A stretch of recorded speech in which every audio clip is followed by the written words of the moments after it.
Tu fais quoi là, Michel? Un squat lombaire. Un squat quoi? Un squat lombaire. Un squat plus bas pour faire des meilleures perfs en squat. Mais non, Michel, mais non, mais low bar, pas lombaire, low bar. Maintenant, j'ai vu un Français le faire, là. Non, viens, Michel, je vais t'expliquer. Le squat, ou la flexion de jambe, on pose une barre sur ses épaules, on se tient droit, les genoux verrouillés, on vient fléchir les jambes, amener la hanche sous le genou et on remonte. Eh ouais, donc c'est les épaules, pas les lombaires. Oui, c'est ça, Michel. On peut voir sur le petit dessin que lorsque l'on descend, le buste s'incline légèrement vers l'avant. Et cette inclinaison crée ce qu'on appelle un bras de levier sur le bas du dos. Et plus le bras de levier est grand, plus la tension est importante. Ah bah du coup, c'était malin le squat lombaire.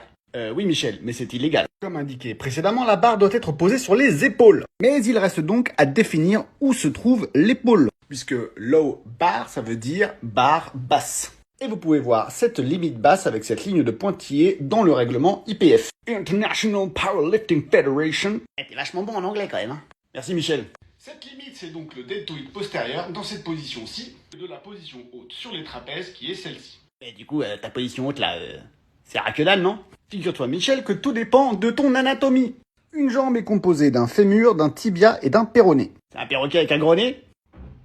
Autant pour moi. Et on ne naît pas tous avec les mêmes proportions, ni même le même angle ou la même inclinaison du col du fémur. Eh, mamie Géraldine, elle l'a pété celui-là. Comme chez les vieux, en fait, il y a moins de muscles, l'os est moins solide et c'est une partie super fragile ce col-là. Revenons-en à nos moutons. Michel! Autant pour moi.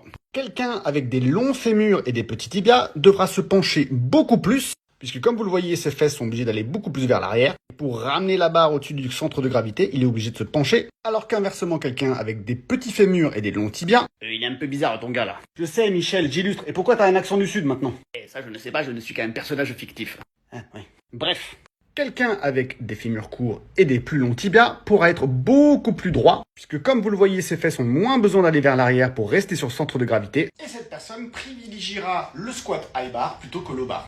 Mais moi, mon genou, il avance pas comme ça. Bien vu, Michel. Peu importe vos proportions, si vous n'arrivez pas à avancer votre genou au-delà de vos orteils, vos fessiers vont devoir partir vers l'arrière. Améliorer cette souplesse fait que vous ramenez les fesses vers le centre de gravité et vous pourrez remonter un petit peu votre buste. En diminuant ainsi le bras de levier sur vos lombaires, vous permettant de mettre plus de poids sur la barre.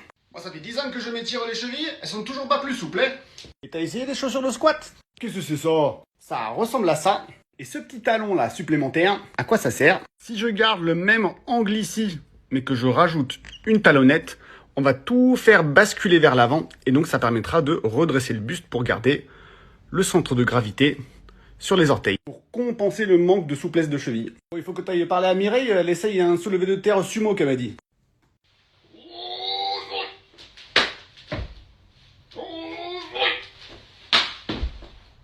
Faut que j'aide Mireille. Dites-moi en commentaire si vous voulez que je vous raconte l'histoire de Mireille et de son soulevé de terre sumo.